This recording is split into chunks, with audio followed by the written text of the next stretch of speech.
আসলে ওর বাবার মৃত্যুর পর আমাদের সংসারে সচ্ছলতা নেই, টানাটানি সংসার। যদিও ওর বিয়ের জন্য আমি কিছু টাকা জমিয়ে রেখেছি। সব বাবা মাই তো চায় সুপাত্রে কন্যা দান করতে, কিন্তু আমি কি করব বুঝতে পারছিলাম না। তাড়াহুড়া করে তো নিজের মেয়েকে কারো ঘাড়ে চাপিয়ে দিব এমন তো না। তাছাড়া নিম্ন মধ্যবিত্ত পরিবারের মেয়েকে কোন ভালো ছেলে নিজ থেকে বিয়ে করতে আসবে? তা তো আর হয় না। সবকিছু মিলিয়ে আমার মেয়ের বিয়েটা দেরি হয়ে গেল। খালাম্মা, এই বিষয়ে আপনি কোনো টেনশনই করবেন না। কে বলেছে আপনার মেয়ের জন্য ভালো পাত্র আসবে না? এই যে আমার বন্ধুকে কি আপনার মেয়ের জন্য পছন্দ হয়নি? ছি ছি বাবা, এইসব কি বলছো? আমার মেয়ের তো সৌভাগ্য। আমার মেয়ে শুধু মাস্টার্স পাস না, গুণেও কমতি নেই। খালাম্মা, আমাদের পাত্রী পছন্দ হয়েছে। আপনার মেয়ের, তাও আপনি আছেন। আমার এই বন্ধুটার আগে পিছে না কেউ নাই। এই আমরা কয়েকজন বন্ধু মিলেই তার পাত্রী দেখছি। আমার এই বন্ধুটা ভালো একটা কোম্পানিতে চাকরি করে, ভালো স্যালারিও পায়। এরই মধ্যে একটা কিস্তিতে ফ্ল্যাটও কিনে ফেলেছে। আমার মনে হয় দুজনে খুব সুখে শান্তিতে থাকবে।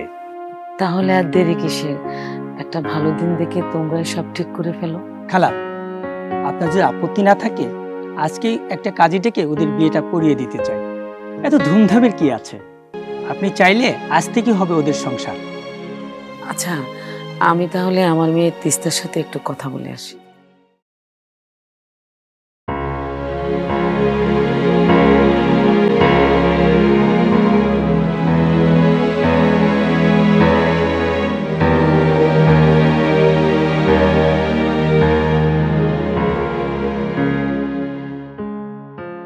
আলহামদুলিল্লাহ, আমার মেয়েও রাজি আছে। আলহামদুলিল্লাহ। মিষ্টি মুখ করো বাবা।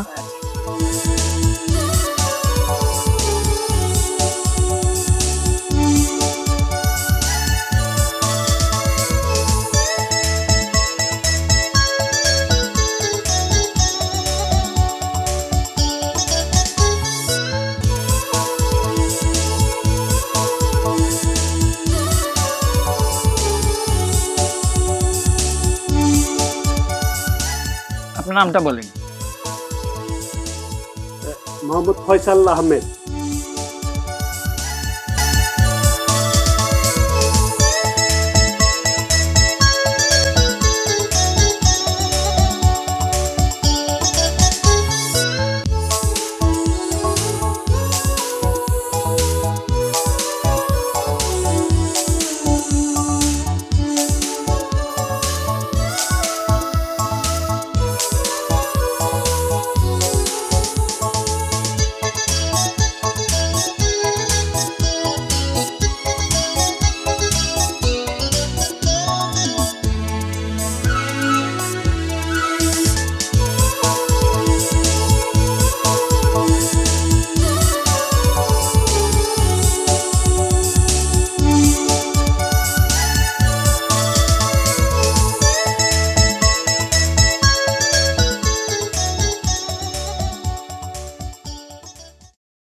দাঁড়িয়ে আছিস কেন? চল উপরে চল।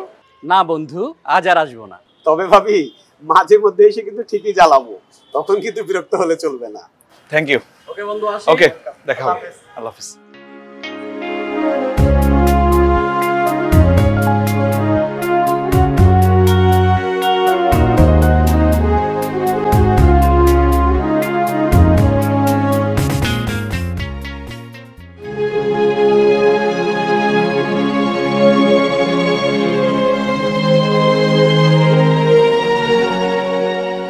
মানুষ, তাই বেশি ফার্নিচারের প্রয়োজন হয় না। সমস্যা নেই, আপনার যদি প্রয়োজন হয় কিনে দেওয়া যাবে। আমি সারাদিন অফিসে থাকি, আপনার যদি কিছু দরকার হয় কেয়ারটেকার ছেলে পটু আছে, ও আপনার খোঁজ খবর নেবে। আর আমাদের বেডরুম দুটো, একটাতে আমার জরুরি কাগজপত্র থাকে, খুব বেশি প্রয়োজন না হলে ওই রুমে না যাওয়াই ভালো, কারণ আমার জরুরি কাগজপত্র এলোমেলো হয়ে গেলে আমার মেজাজ ঠিক থাকে না।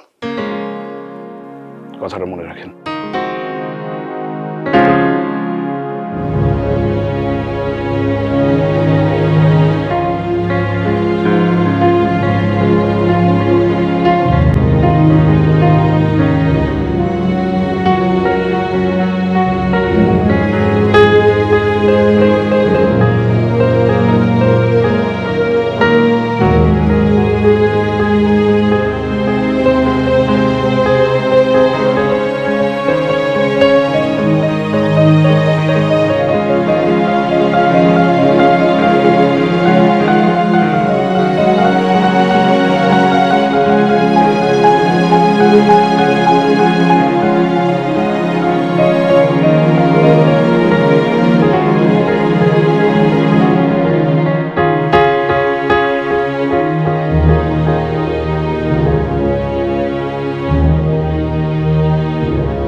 কিছু লাগবে?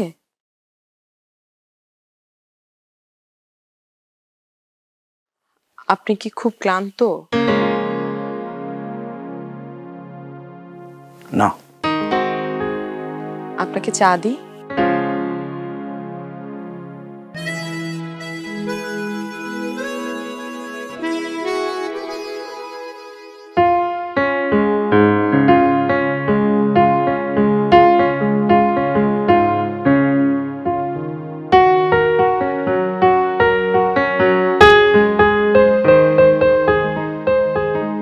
আপনার চা।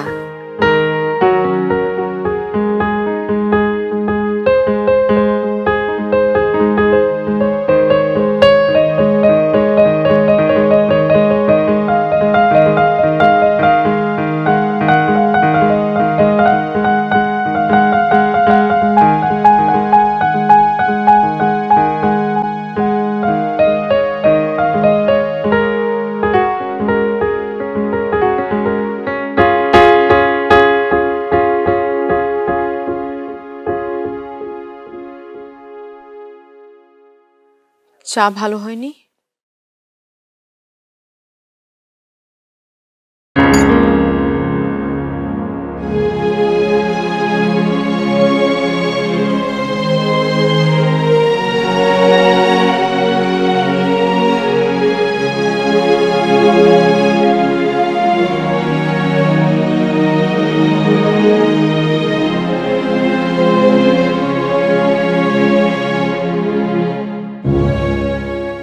এর সাথে ঘর করা আমার বোধহয় খুব সহজ হবে না।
আমার মতন তুমিও হারিয়ে গেলে। চারদিকে উৎসবের আমেজ, ঢাক ঢোল আর নানা বাদ্যের শব্দে মুখরিত মেলা প্রাঙ্গণ। হাজার হাজার মানুষের পদচারণায় সাজ সাজ রব, থরে থরে সাজানো বাহারি খেলনা, প্রসাধনী ও মাটির তৈরি নানা সামগ্রী। আছে মুড়ি মুরকি, জিলাপি, পেঁয়াজু সহ নানা মুখরোচক খাবার।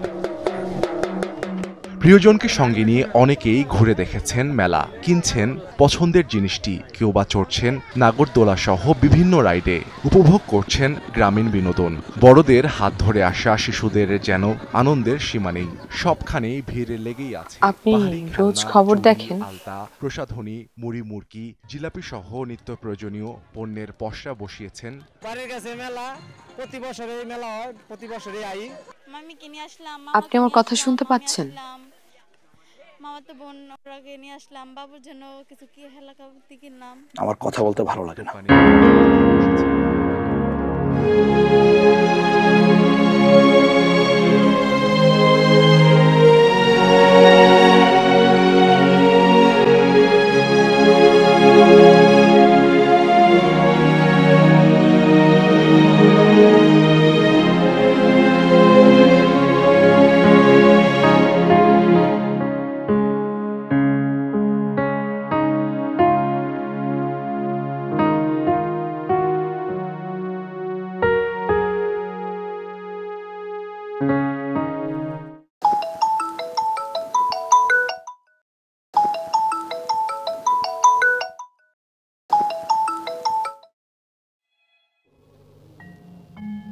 চুপ করে আছিস কেন মা?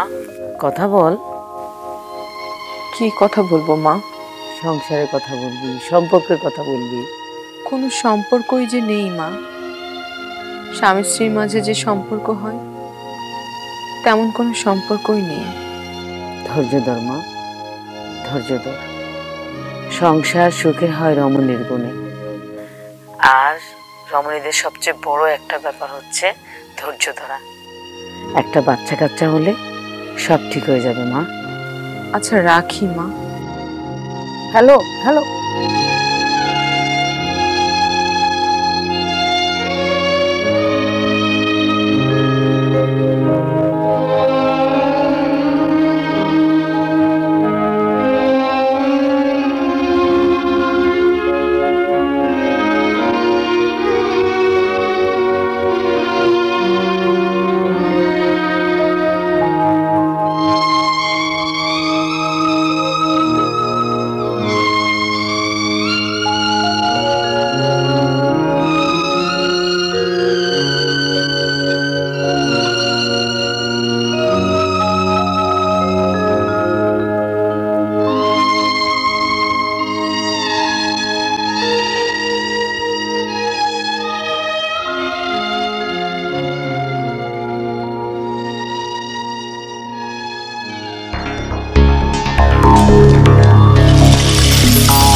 তুমি? আমি পটু, কেয়ারটেকারের পোলা। স্যার রোজ আপনার খবর নিতে কইছে। বাড়ি গেছিলাম, তাই 2 দিন আইতে পারি নাই। কিছু লাগবে আপা? না কিছু লাগবে না ভাই। আচ্ছা যাইতে। শোনো ভাই। জি আপা? না কিছু না, তুমি যাও। আচ্ছা ঠিক আছে।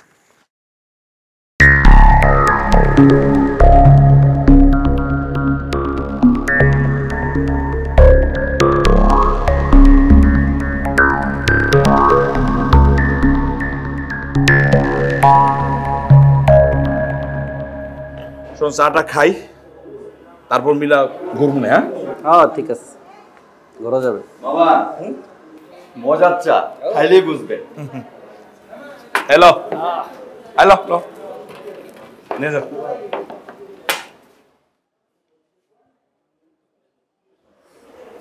এই জায়গার চাটা কিন্তু ভালোই হয় না? মজাই। আমারটাই মনে হয় একটু চিনি কম হয়েছে না রে? চিনি ঠিক আছে? কিরে মজা আছিস না? তোর সংসার জীবন কেমন চলছে? সবার যেমন চলে আমারও তাই। কি যে বলিস, সবারটা তোরটা কি এক হলো? বন্ধু, সবার বউ তো আর তোর বউয়ের মতো এত সুন্দরী না। কপাল লাগে কপাল, বুঝলি? কপাল। আরে বন্ধু, আমার বাসায় যাওয়ার সময় হয়ে গেছে, আমার খুব কাজ আছে। এই তোরা কি যাবি? আরে কি বলছ, আড্ডা তো শুরুই হয় না। যাবি মানে বস। আরে না, অন্যদিন আড্ডা দেওয়া যাবে। এই তোরা গেলে চল, নাহলে আমি গেলাম। গেলাম বন্ধু। কি বুঝলাম না তো।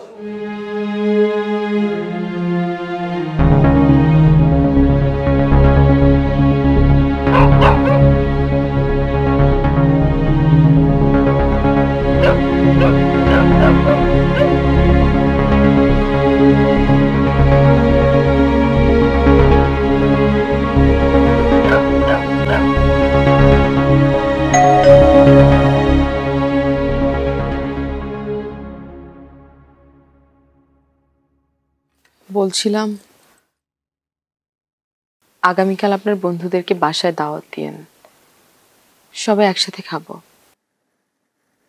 দরকার নেই। না আমি ভাবলাম ছুটির দিনে আপনি বাসায় থাকবেন, তাই বলছিলাম। ছুটির দিন হলো আমার কাজ আছে, আমি বেরোবো।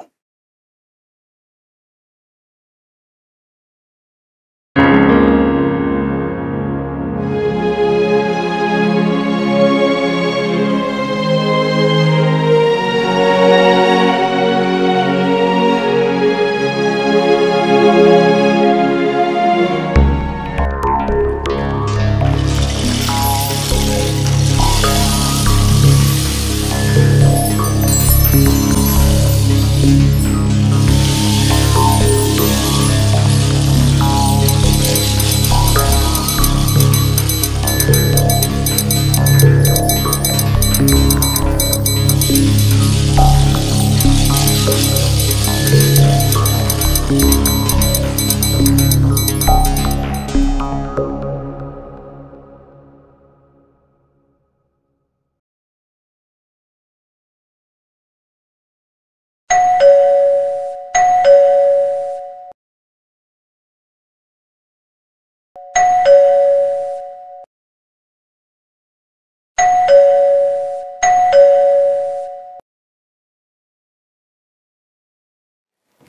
লাগবে আপা? না।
এমন কেন হচ্ছে আমার?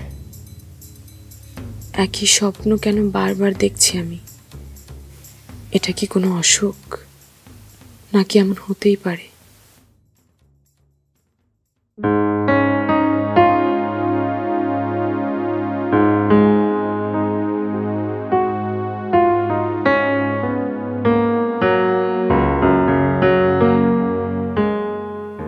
আপনার সাথে আমার কিছু কথা আছে। কথাগুলো কারোর সঙ্গে শেয়ার না করে পারছি না। কিছুদিন যাবৎ আমি খুব দুঃস্বপ্ন দেখছি। দুঃস্বপ্ন নয়, একই স্বপ্ন বারবার। কেন এমন হচ্ছে বুঝতে পারছি না। মানুষ তো ঘুমালে স্বপ্ন দেখবেই, তাছাড়া নতুন জায়গায় আসলে অনেকেই দুঃস্বপ্ন দেখে, এটা বলার মতো তেমন কিছু না। তাও সমস্যা মনে হলে ডাক্তার দেখানোই যায়। ডাক্তারকে কি বলবো?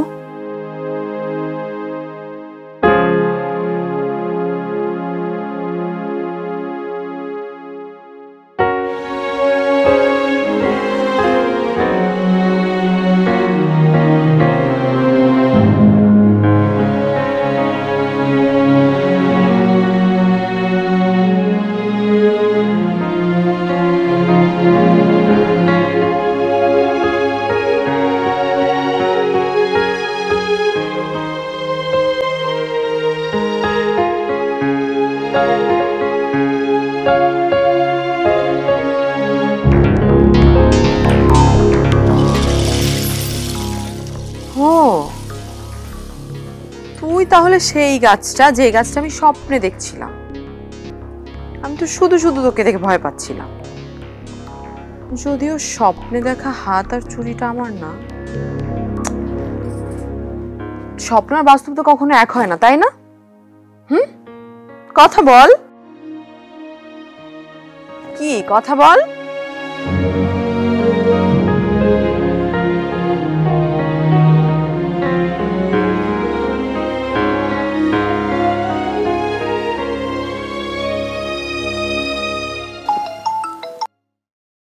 হ্যালো।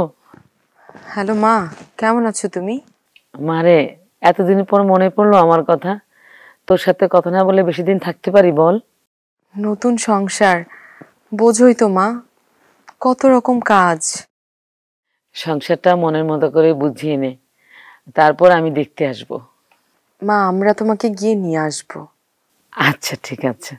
মা, ওষুধগুলো ঠিকঠাক মতো খাচ্ছ তো? হ্যাঁ রে বাবা, ঠিকঠাক মতো খাচ্ছি, এত চিন্তা করিস না তো। আচ্ছা শোন না, আমি নাতিপুতির মুখ কবে দেখবো? ধুর মা, তুমি না। হ্যাঁ, জামাইয়ের সাথে আমাকে একটু কথা বলাই দিস।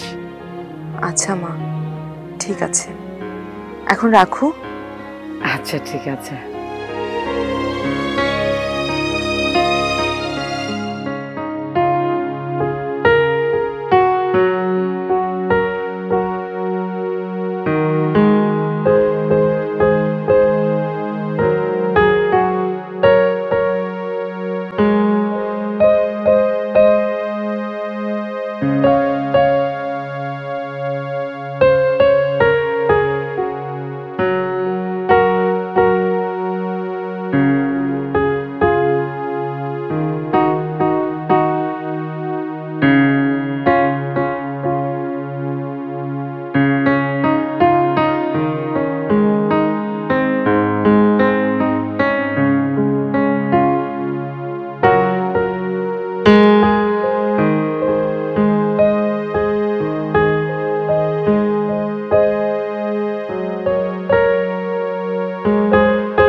আপনি হাতে চুড়ি পরেন?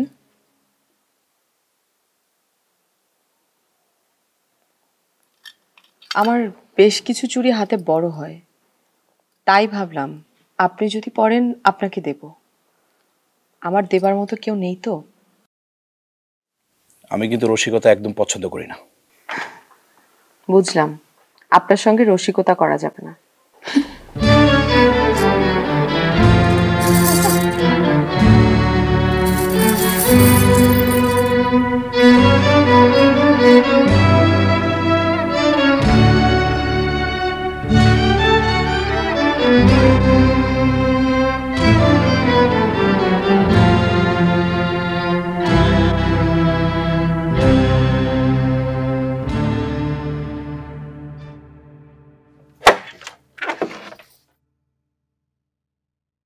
কিছু লাগবে আপা? হ্যাঁ, অনেক কিছু লাগবে। তুমি ভেতরে আসো।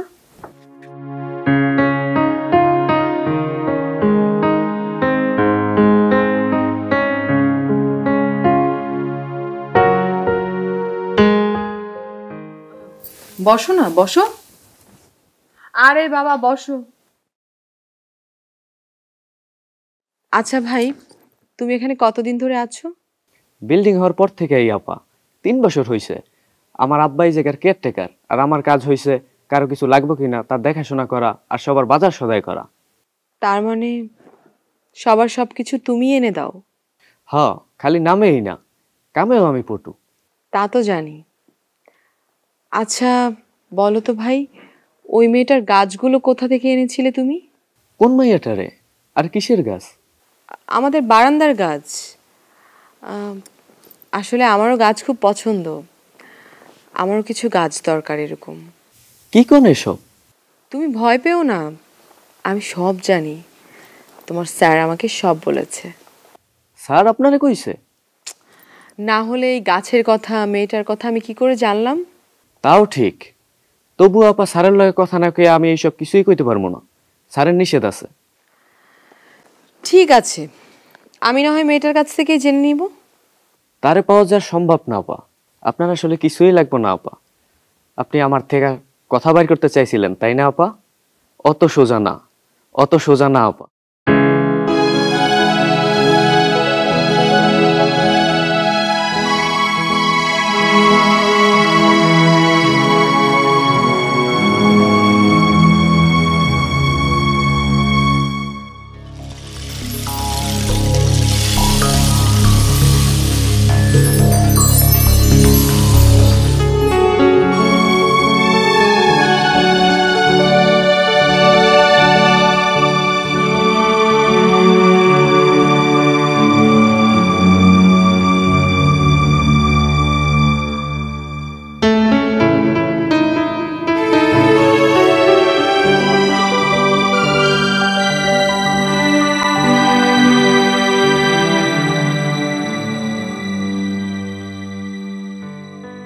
আমি কি মাকে কিছু জানাবো? না না, কাউকে কিছু বলা যাবে না।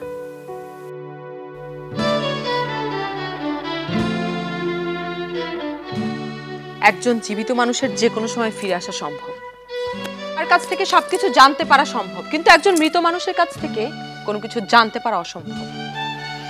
সে যে মৃত, তার কাছ থেকে যে কোনো কিছু জানতে পারাটা অসম্ভব, সেটা শুধুমাত্র 3 জন মানুষই কনফিডেন্টলি বলতে পারবে।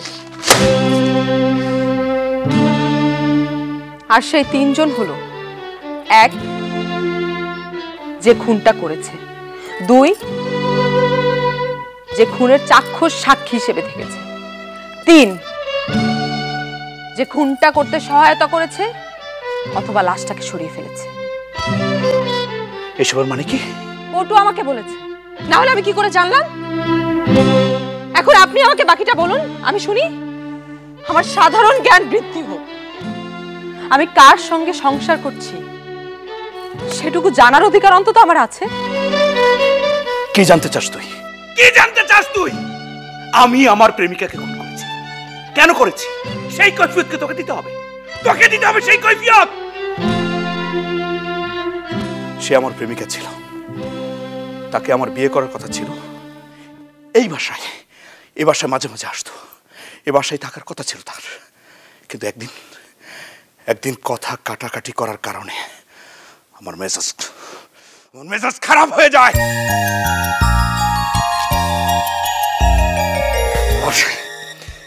এই হাত দিয়ে আমি নিজ হাতে গলা টিপে তাকে হত্যা করেছি। তাকে আমি হত্যা করেছি। আমি নিজে তাকে হত্যা করেছি। আর আজ এই হাত দিয়ে আমি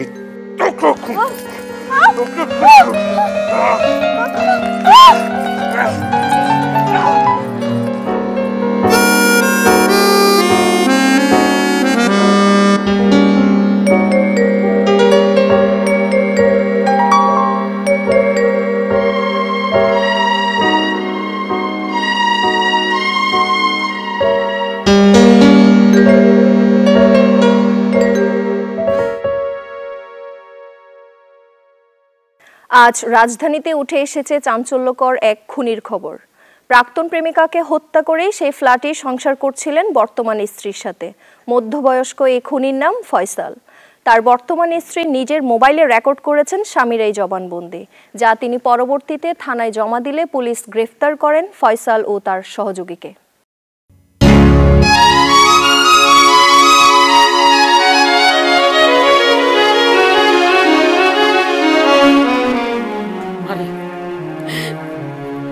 ধর, একবার ফোনটা ধর।